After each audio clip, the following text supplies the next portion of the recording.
Hello everyone and welcome to Serendipity. Our program today is called Hilarious Hyenas, and it's funny stories and songs and lots of jokes told by puppets and a craft that you can do at home. I think I hear a visitor. We're going to have several visitors today, I think. Oh, this visitor is the sheriff. I see you have on your sheriff badge, so it must be an official visit. What's up, Sheriff? Oh, I'm worried about the hyenas. Hyenas? Hyenas? You know, your program, Hilarious Hyenas. Oh, did you think they were real hyenas? Yes, and I was very worried.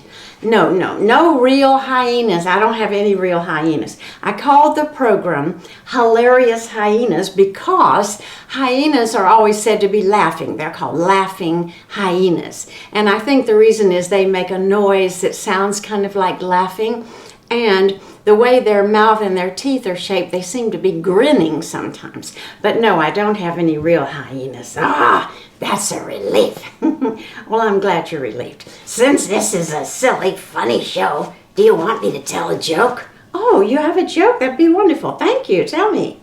Knock, knock. Who's there? Wooden shoe. Wooden shoe who? Wouldn't you like me to tell another joke? Yes, I would. You're going to tell me another one. Okay. Knock, knock. Who's there? Broccoli.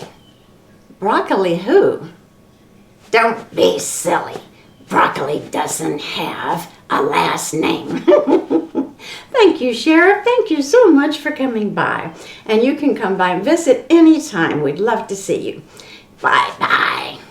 Now, what we're going to do next is just welcome everybody and explain that Serendipity is a program every Thursday geared to children who are in kindergarten up through 5th grade. And this is our first fall program of the year. Now, I think I hear another visitor. This is going to be a busy day for visitors. And the one that's visiting looks familiar. I think she was with us all summer. It's the fairy godmother. Hello. Hello, everybody. I'm so happy to see you. I didn't know that you were coming this fall. I thought that I wouldn't see you anymore after the summer. No. I'll be here all fall. Oh, I'm so glad. Oh, and that sheriff said there are no real hyenas here. I'm so glad. Of course I wouldn't have real hyenas. That's just a silly name of the program. Since it's a silly program and since you told us jokes all summer, do you have a joke for us today? Yes, I do. Knock, knock. Who's there? Lena. Lena who? Lean a little closer and I'll tell you more jokes. Very good. But you know what? Right now, what we're going to do is we are going to watch a video of the song Nobody's Got It All. I had fun writing this song a few years ago because it says that nobody's got it all. Nobody's perfect. All of us have many abilities and many good talents, but nobody's perfect, and that's okay. That's what the song is about. My son Ben and I recorded that song, Nobody's Got It All, on our CD, Join In.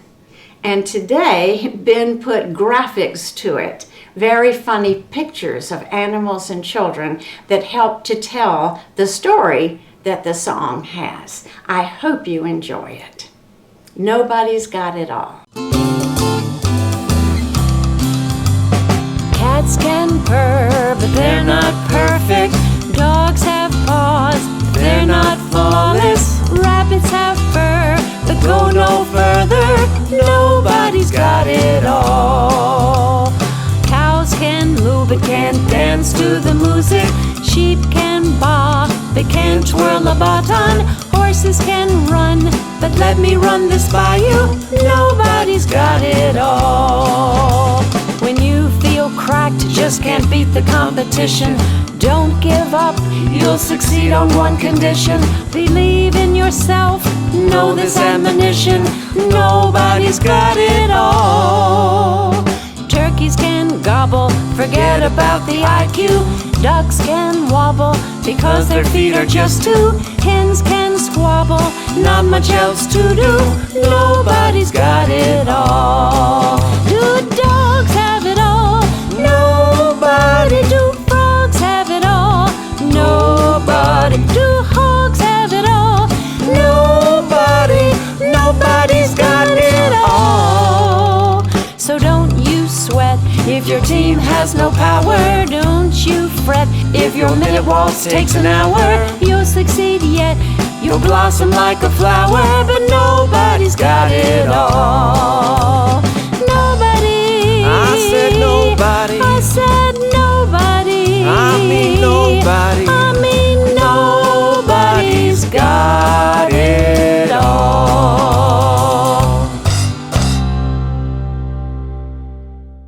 Well, boys and girls, I hope you enjoyed that song.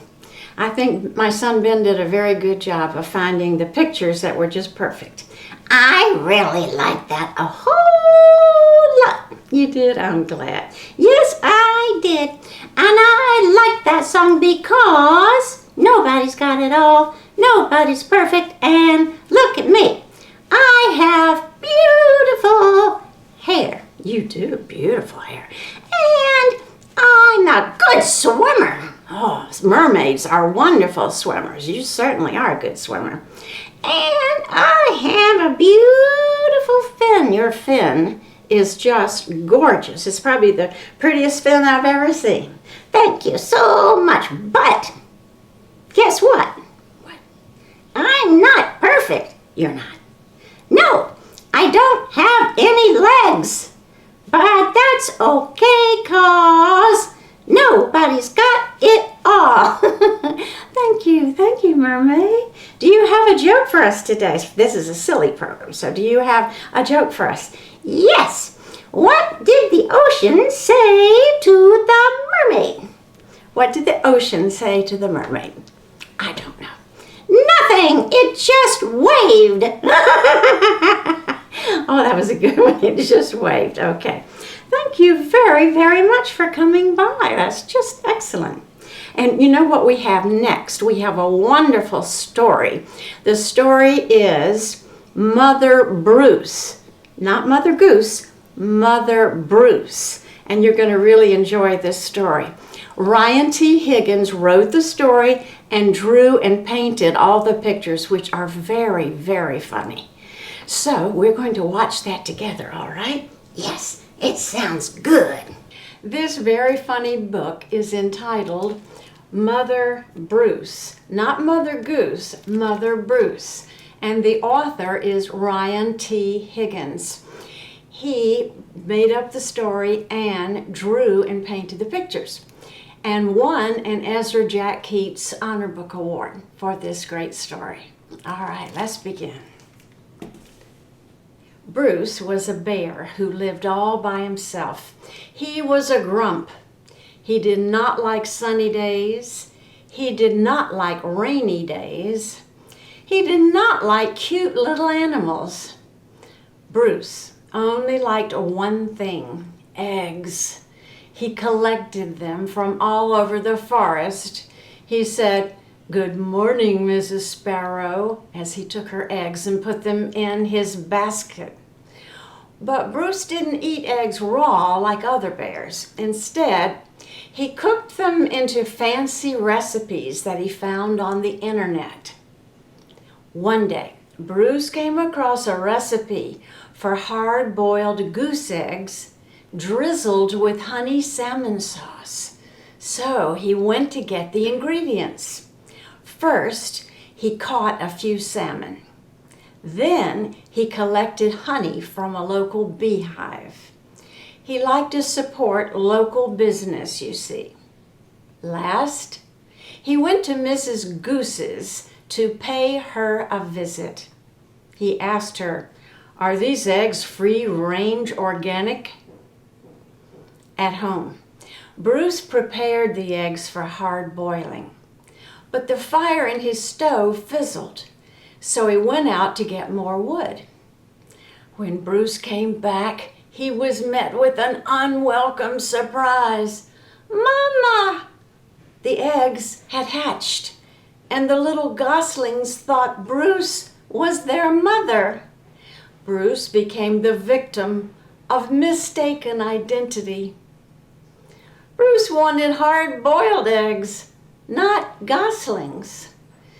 He supposed he could settle for buttered goslings on toast, but for some reason he lost his appetite. He said, "I will have to ask Mrs. Goose about her return policy." Bruce scooped up the little geese and stomped back to their nest, only to find Mrs. Goose had flown south early. She left a note on the nest that said, "Be back in April." Bruce left the goslings there anyway and went back home. But he was followed. "Mama, Mama." Bruce was very stern and said things like, "Go away," and "I am not your mother," and also, "I liked you better when you were eggs." Bruce could take it no longer and became extra grumpy with them and went roar. The goslings just looked at him and looked puzzled. Nothing worked. The goslings always follow their mother, even if she is a he and he is a bear. "Mama?" Bruce climbed up a tree and sat on a high tree limb, but the goslings sat on a nearby limb. The goslings followed Bruce everywhere he went. He was stuck with them. He tried to make the best of it. He bought them a wading pool, which they liked, but there was no room for him. It was hard work. They made a big mess when he set them up for painting.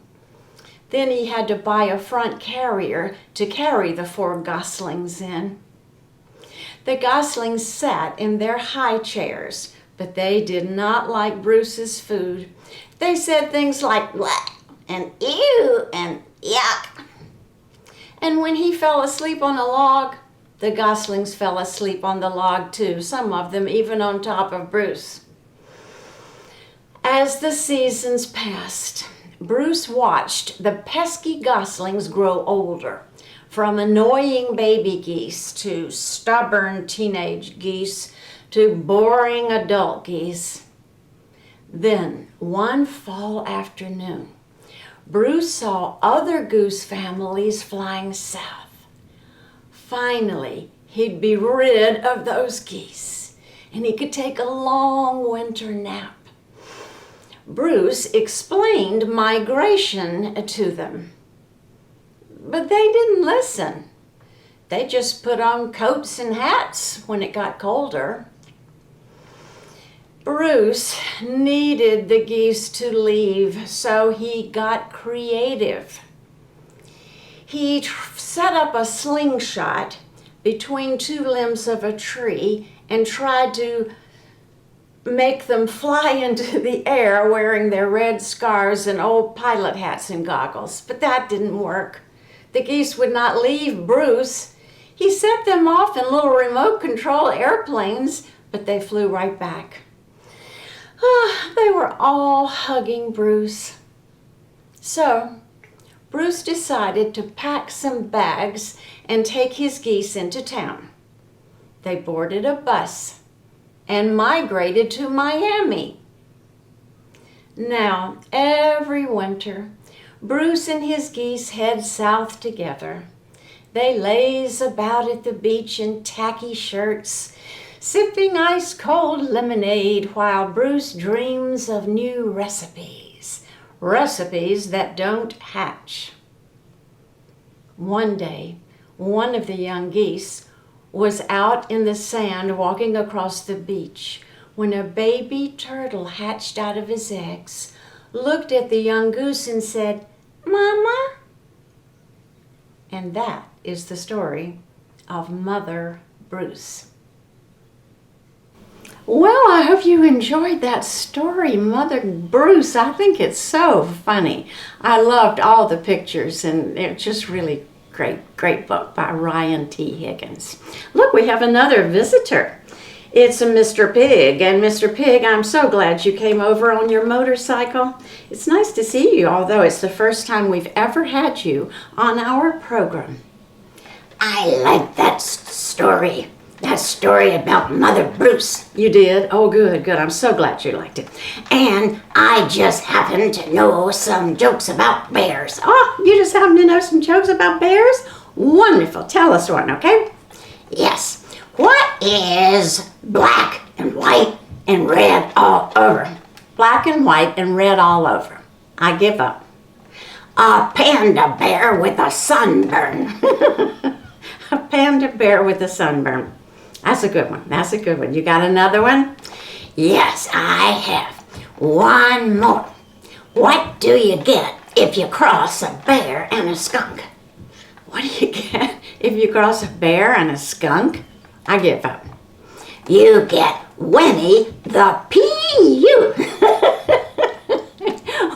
Winnie the Pooh. All right. Thank you, Mr. This is the last part of our program today. I'm going to show you how to make a craft right at home with things you have probably in the house. I know that you're busy with schoolwork, but maybe on a rainy weekend this would be a fun project. I was eating a popsicle the other day, and when I finished the popsicle, I washed off the popsicle stick and thought, a popsicle could make a pretty good puppet, a little tiny puppet, which is even more fun. And this popsicle stick had a joke on it. What did the apple tree say to the farmer? Stop picking on me. So that was a really fun popsicle stick. As you can see, all I did was cut her red hair out of construction paper. If you don't have any at home, you can use computer paper and just color it whatever color you want her hair or his hair. And then I just also made a little dress like that and glued it on. And then I used markers and made 2 eyes and a mouth. So you could make yours any way you wanted, and if you get into it, you could make a lot of these and tell a story. Now, you can take a shoebox and make a small puppet stage, just the right size for your little puppets. And it could be like this, and you could tell a story. I took a piece of plain white paper and taped it on the bottom of the shoebox, and then just quickly drew a picture. You could do a much better job. You could make a lot of trees or the inside of a house or anything you want. Now, for your audience, you can have your audience before you, and then you balance the stage like that, and then your little puppets come up. I'm hoping that if I hold it up a little higher, you can see. But what you'll want to do is balance your little puppet stage on a table. And this is how I made it anyway. Okay, I've enjoyed so much being with you today.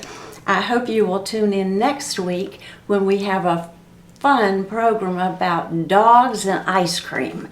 I can't wait. It's next Thursday, and if you want to get the link on your computer, your mom's computer, all you have to do is register at the library, and the people who are listed, who were registered, receive the link to the program next Thursday. All right, thank you for listening, and goodbye.